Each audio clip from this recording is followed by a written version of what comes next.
grade 3, I welcome you to a brand new English lesson, and in today's lesson we are going to cover two objectives. First, we're going to learn how to identify kind of verbs, and then we're going to review regular and irregular plural nouns that we covered in the previous lessons. So let's get started. Do not forget to pause the video for better understanding.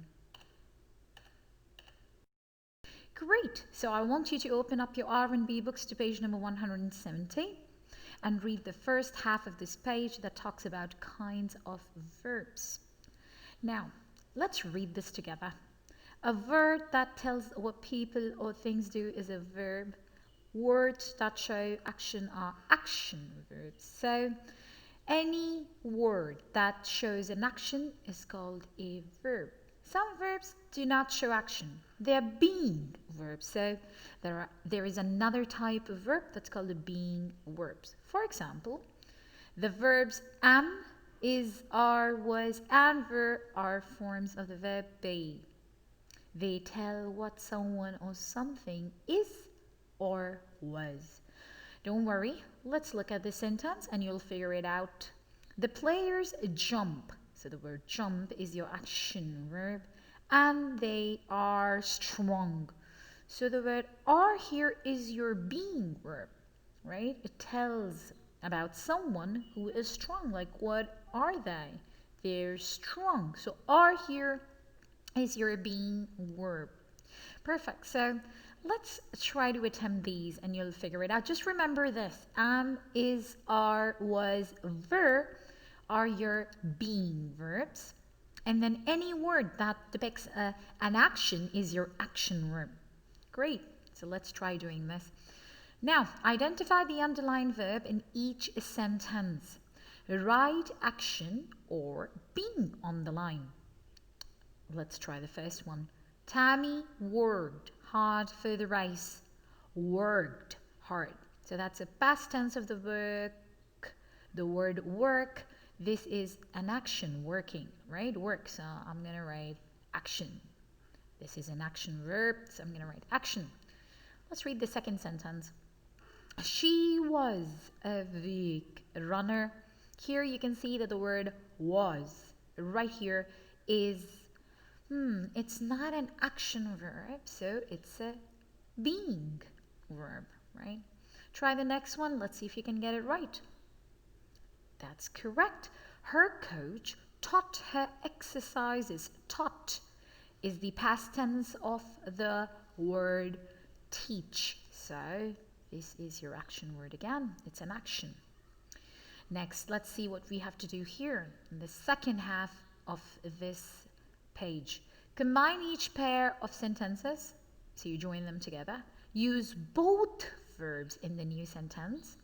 Write the new sentence on the line. Okay, so the first thing we need to do is that we need to combine these two sentences, and we use both verbs in the new sentence and write the new sentence on the line. So let's read the first one here.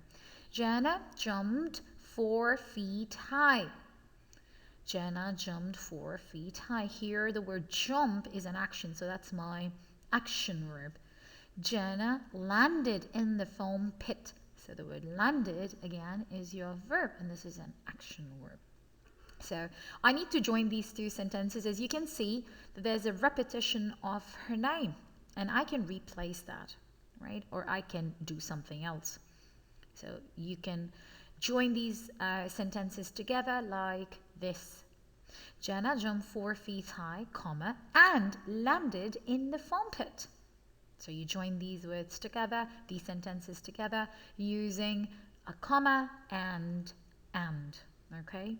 We've done this before. This is you connecting your grammar to writing. Perfect. Let's read the fifth sentence, and I want you to figure out the two kind of verbs in these two sentences. Let's see if you can do it. Good job. Let's read this. The team ran around the track. The team was soon tired. So the first thing is that I can figure out an action verb right there.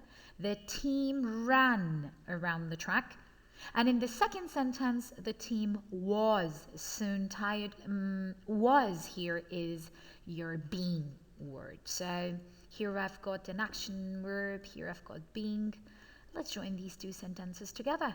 The team ran around the track and was soon tired. Good job. Let's try the last one. The coaches were impressed, the coaches were happy. The coaches were impressed and happy. And you can see that over here, the word were, we have two being verbs here in these sentences, okay? So in this sentence, we have two being verbs. And you might be asking yourself, why didn't she put a comma right there? Well, the answer to this is that, as we know, that the only time we do put a comma before an and is when you have two sentences, two clauses. And right here, this is not a clause, so we're not going to put a comma right there, okay? Perfect. Let's go to the next assignment, and it's a very easy one, I promise.